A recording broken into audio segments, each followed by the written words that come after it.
Aussi Magazine Actu une fidèle téléspectateur, vous étiez prévenu que nous allons recevoir Monsieur Norbert Yamba Yamba. Avec lui, nous allons bien sûr continuer ces magazines pour parler d'actualité et politique. Et déjà, les décors est planté du côté du FCC. Il y a les communicateurs qui sont connus, mais certains ont démenti pour dire qu'ils n'étaient pas contactés ou encore avertis au préalable. On ne sait pas quelle crédibilité par rapport à ça. Est-ce qu'on peut dire que c'est déjà un aveu plutôt d'échec pour le FCC ou bien l'objectif ici, c'est de faire gagner Emmanuel Chadari comme candidat à la présidentielle prochaine. Mon invité est avec moi, Monsieur Norbert Yamba Yamba. Bonsoir. Bonsoir. J'ai dit tantôt que vous êtes analyste politique. Je ne sais pas si vous avez quelque chose à ajouter, mais parce que l'autre fois, vous étiez aux côtés de Bertrand Wanga. Tout à fait. Je suis président de la Nouvelle Vision panafricaine, qui est un mouvement culturel à l'échelle africaine, mais je suis également politique. Voilà. Je ne vais pas parler de ma qualité de consultant international sur des questions de développement, mais je suis un cadre et candidat député national au sein de l'UDPS. Ah d'accord, vous êtes de l'UDPS, alors ça tombe bien. Déjà, on vient de nous confirmer que la réunion aura lieu, bien sûr, en Genève, donc très prochainement avec les opposants, c'est du lycée de 19, si je m'abuse, pour nous donner le nom de celui qui sera désigné comme candidat de l'opposition. Est-ce qu'on peut compter à la participation de l'UDPS, vu tout ce qui s'est passé déjà, boycotter ou encore rejeter la marche des opposants, dire oui à la machine, donc aller aux élections avec ou sans la machine à voter. Est-ce qu'on peut dire que l'IDPS sera également du côté de la Genève pour prendre part à ces forums? Vous savez, d'abord merci pour m'avoir reçu, mais nous devons, dans les cadres des actions politiques que nous devons mener, n'est-ce pas, travailler dans le sens de la déconjection de nos émotions. J'allais dire que nous devons véritablement mettre au devant de la scène l'intelligence émotionnelle. Bloquer tout ce qui peut fragiliser la dynamique que nous avons mise en place. Vous savez que lorsque on est dans une plateforme où il y a différents partis politiques qui sont des entités autonomes, on a la responsabilité d'abord, à partir de votre parti politique, de réfléchir pour savoir une option que constituera votre agenda stratégique à discuter à l'intérieur de la plateforme. Et donc, lorsque nous voulons véritablement construire la démocratie, qui est une gestion de contradictions, on ne peut pas refuser à un parti politique de pouvoir avoir son option, Les ambitions, ses tout à fait. spécificités. Il faut même le creuser pour que lorsque la discussion interviendra au niveau de la plateforme, qu'on arrive véritablement à construire une option consensuelle qui tient compte des différentes aspirations spécifiques. Bon, l'IDPS a-t-elle boycotté la marche? L'IDPS a-t-elle boycotté les processus? Moi, je dis non. Allons-y vers le processus et la prise de position de l'IDPS. Vous savez que l'opposition, lors de sa prestation après la marche, a réitéré sa vocation de pouvoir aller aux élections, coûte que coûte.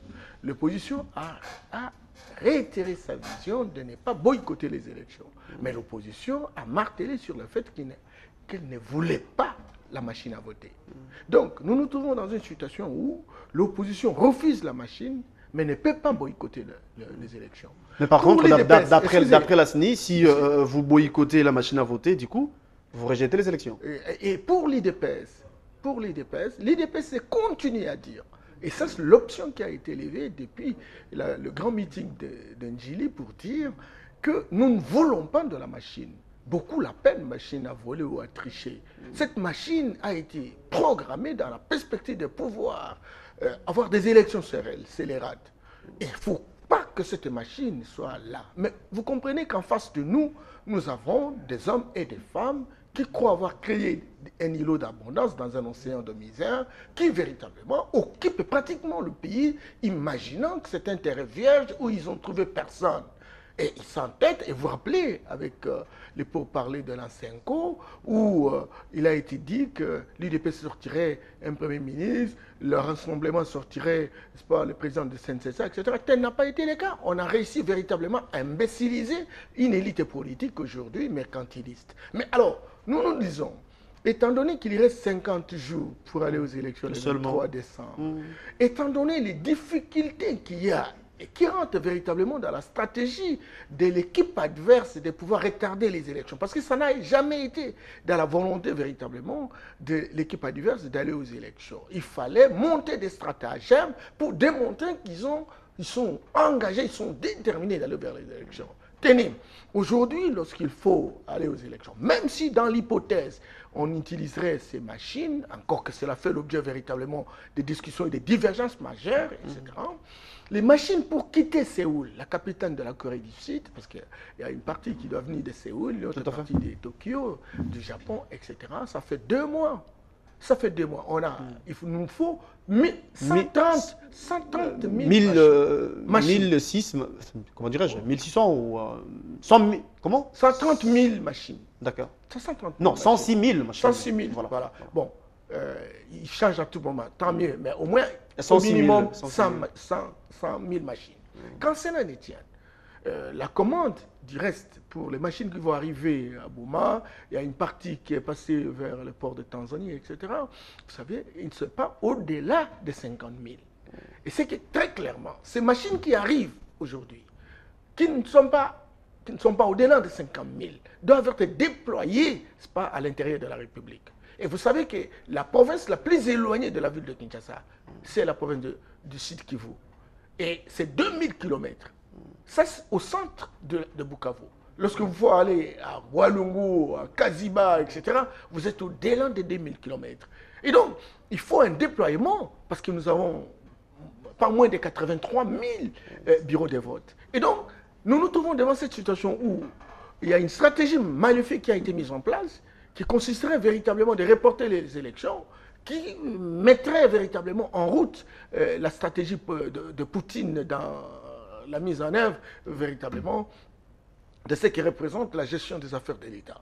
Et alors, nous disons, oui, nous ne sommes pas d'accord avec la machine à voter, oui, nous irons aux élections, peu importe la machine, et nous trouverons des stratégies pour ne pas donner libre cours à l'équipe adverse de traverser, ce qui relève véritablement de sa stratégie. Donc l'IDPS a accepté la machine juste pour vider le prétexte du côté de la CENI. Oui. Mais il y a une question. Hein. Si seulement la CENI sera en mesure d'organiser les élections le 23 décembre prochain, est-ce qu'il y a opportunité que les opposants puissent nous présenter un seul candidat? Tout à fait. C'est l'idéal. L'union est la force des faibles. Lorsque vous vous trouvez en situation de faiblesse, parce que nous sommes en train d'être en face d'une équipe récidiviste qui a démontré sa mauvaise foi de monter la gestion des contradictions dans notre pays. On fait comment? Eh bien, il faut chercher une stratégie qui vous permet d'être plus forte. Et cette stratégie relève véritablement du choix d'un candidat. Alors, vous êtes un allié de l'UDPS, c'est vrai. Je ne suis pas un allié. Je suis, ça fait trentaine d'années que, mais écoute, à un moment, vous l'avez rappelé, quand j'étais secrétaire général au FCR, je crois que j'ai estimé que c'était nécessaire de revenir à la maison mère. J'ai fait quelques mois au FCR, j'ai estimé que mon combat n'était pas encore fini à l'IDPS. C'était une question de frustration, mais bon, je suis rentré et je suis même candidat député national. Donc, vous êtes de l'UDPS et sûrement vous organisez des... J'ai démissionné de ma fonction de secrétaire général pour être militant simple, mais l'essentiel, c'est que je puisse me battre, n'est-ce pas, aux côtés des autres qui véritablement ont construit un état d'esprit, ont construit une attitude, ont construit un comportement pendant plusieurs années dans la perspective de pouvoir gérer autrement notre pays. Et ça, j'ai envie véritablement d'y être, surtout que, bon, aujourd'hui, on a besoin, à l'intérieur de ce parti, des hommes et des femmes qui ont la puissance du savoir et qui véritablement, aujourd'hui, puissent aider ce pays à pouvoir déplacer les montagnes. D'accord. Sûrement, l'UDPS organise des réunions pour mettre en place des stratégies afin de faire gagner son candidat qui est Félix Tshisekedi. Mais de l'autre côté, vous avez dit qu'il est plus qu'important de nous donner un candidat commun du côté de l'opposition. Mais s'il s'avérait que le candidat qui sera choisi par les autres opposants n'est pas de l'UDPS, n'est pas Félix, est-ce que l'UDPS va aller aux élections en cavalier solitaire ou bien il va soutenir réfléchissons un peu. Candidat qui sera élu, choisi un peu. Lorsque Félix Tshisekedi déclarait que nous sommes un groupe, nous aurons à choisir un candidat et nous accepterons le candidat qui sera choisi. C'est qu'il voulait véritablement jouer le jeu de la démocratie. Mais ici, il faut qu'on se mette d'accord. par rapport aux critères qui peuvent faire l'objet véritablement d'appréciation du choix d'un candidat unique. Le premier critère, c'est la capacité d'un parti politique de l'opposition à avoir de l'ancrage territorial, c'est-à-dire se retrouver sur toute l'étendue de la République. Nous sommes en train de pouvoir nous battre face à un pouvoir réfractaire, récidiviste. Et donc, si nous avons un candidat qui véritablement n'a pas une force à l'intérieur de la République, sur toute l'étendue de la République, il aura non seulement pas la capacité d'avoir des témoins qui vont assurer le monitoring sur le terrain, mais il n'aura pas aussi la capacité véritablement de mobiliser. Et donc, premier critère, l'ancrage territorial. Deuxième critère, l'ancrage sociologique. Il faut que cette partie-là ait une dynamique interne à travers les associations, à travers les différents regroupements, etc., où l'on voit des hommes et des femmes en action dans la perspective véritablement. Mais déjà, vos argumentaires sont faits à dessein pour favoriser Félix. Mais si jamais c'est lui qui est choisi, comment l'UDPS va s'y prendre? Mais on les choisit comment? Par ses pairs, par les autres opposants. Non, par rapport, nous ne sommes pas dans une démocratie, c'est pas des élites. Encore que l'élite a été imbécilisée, l'élite n'a pas donné les garanties nécessaires pour montrer qu'elle est capable véritablement de relever le défi. Et le défi, c'est de lutter contre la pauvreté de notre peuple. Et donc, nous avons intérêt aujourd'hui de tenir compte de la force populaire. La force populaire suppose que tenir compte des désirata, de ceux qui sont dans les villages, qui sont dans les groupements, qui sont dans les secteurs, dans les villes, dans les communes, etc. Et ces gens-là ont besoin véritablement de se réapproprier de leur pays. Donc, on a besoin d'un candidat qui est connu sur l'ensemble de la République, qui a de l'ancrage territorial, sociologique, institutionnel sur l'ensemble de la République, mais un candidat également qui a un projet. Encore qu'il faut faire attention par rapport au choix, parce que la plupart aussi des présidentiables potentiels ça fait pas longtemps ils sont à 4. Il y a Félix, il y a Matungulu, il y a Fayoulou, il y a Kamere. Il n'y a pas que Félix qui répond aux critères dont vous faites allusion. Non, mais donc on peut aussi jeter l'heure dévolue. Ils peuvent aussi jeter l'heure dévolue sur une autre personne. Si ça tombait sur Matungulu, qu'il soit connu sur l'ensemble de la République, qu'il ait un parti politique qui a des ramifications. Et si ça tombait sur Kamere par exemple? Eh bien, écoute, si ça tombait, oui, mais on les choisirait. Mais il doit prouver. Ce n'est pas le fait d'avoir une base dans son coin, pas dans son village, dans son territoire, et que l'on peut prétendre véritablement être un leader national. Ce n'est pas le fait de faire des déclarations martiales. Ce n'est pas le fait d'avoir des coups de gueule mégaphoniques. Ce n'est pas le fait de bien porter la cravate. Ce n'est pas le fait de montrer qu'on a la même attitude, le même comportement que Tshisekedi et que l'on puisse prétendre véritablement gérer la République. Ah non!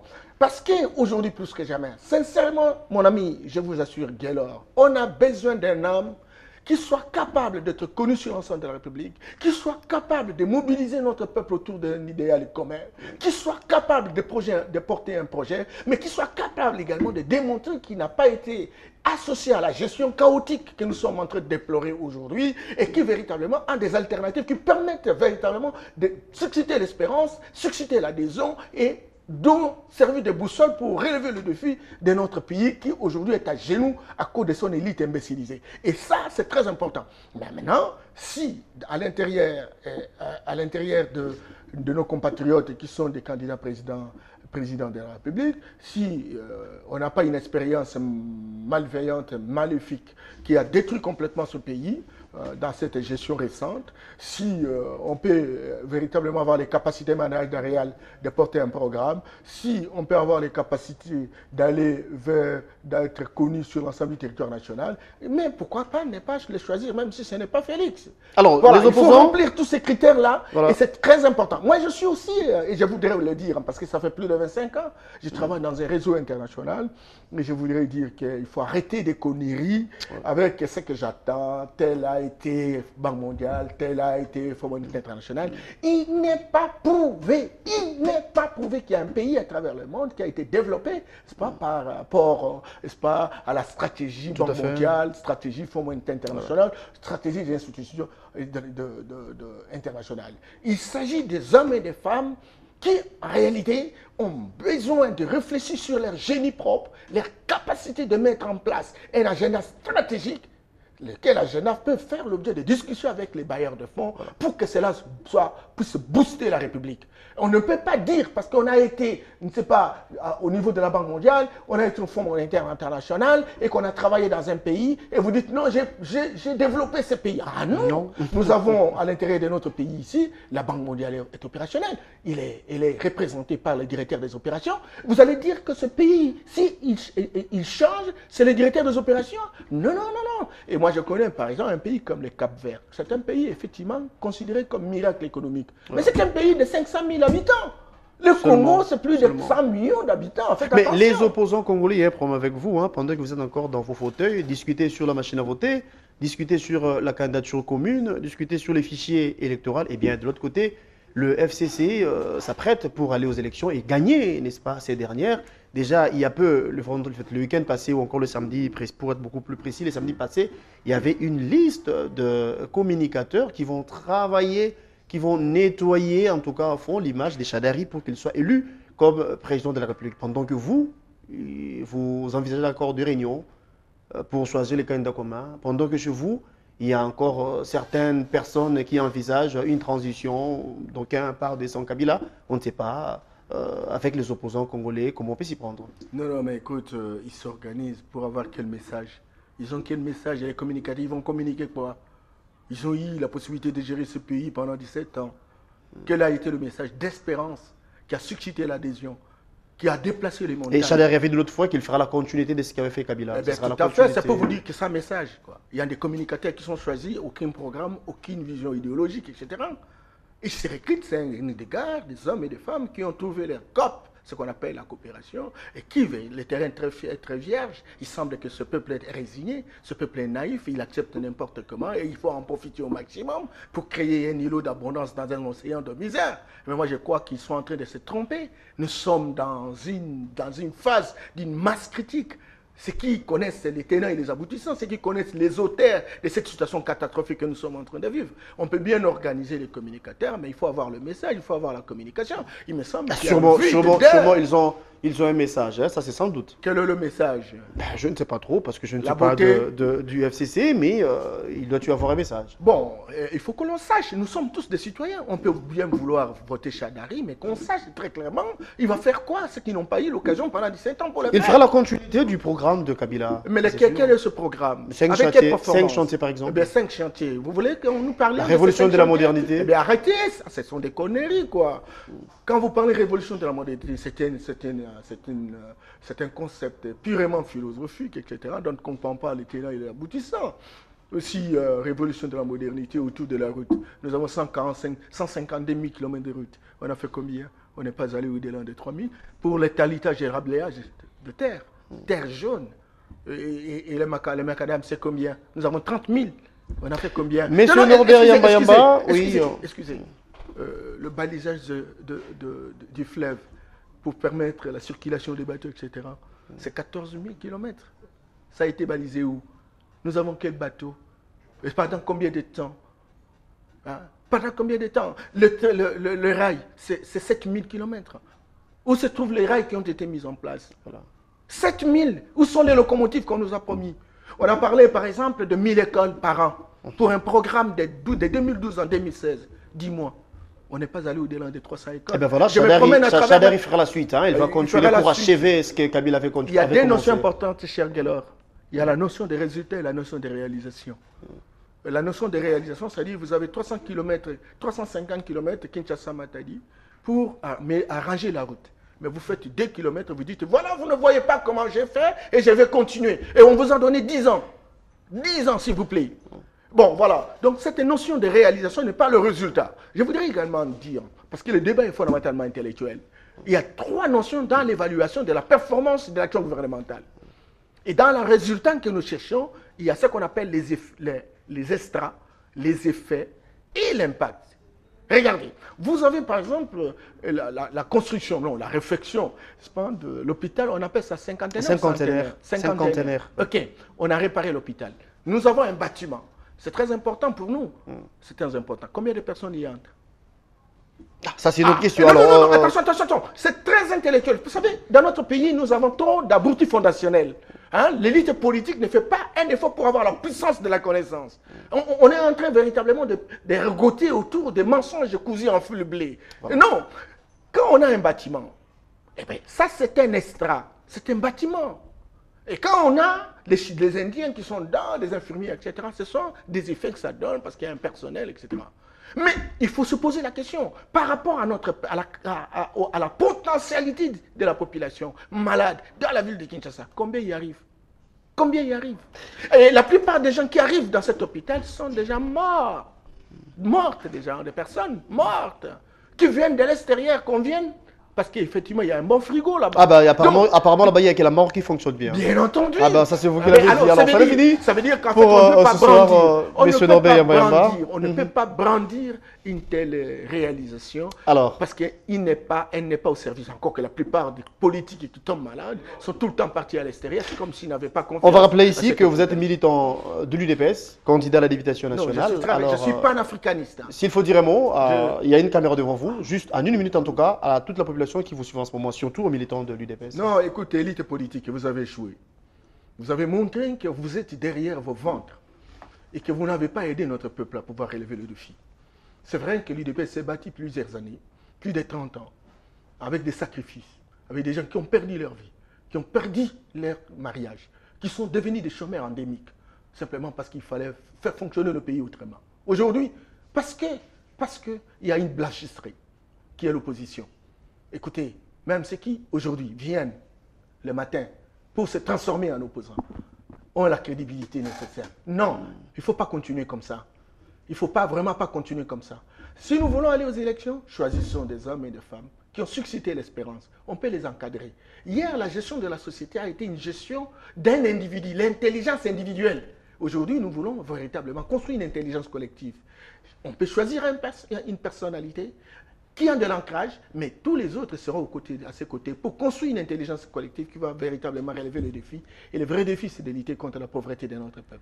Lutter contre la pauvreté, ça c'est vrai, c'est par cette belle phrase qu'on va se dire au revoir pour vous retrouver le mercredi à la même heure, donc à 18h juste, allais-je dire, pour un nouveau numéro de ce magazine Actu 1. D'ici là, portez-vous bien, bon, tu des programmes sur la télé démocratique. Encore une fois, merci à notre invité pour sa disponibilité. Merci bien, Gallo. Je suis dispo à tout moment. Maintenant, commencez à inviter des gens pour qu'on nous dise très concrètement en 2030 quel sera le Congo. Comment vivront les Congolais, etc. Ce n'est qu'une partie remise. On va un débat. Merci beaucoup. Pas la communication pour communication. Voilà, au revoir et bon tu des programmes sur nos antennes. Au revoir. Merci.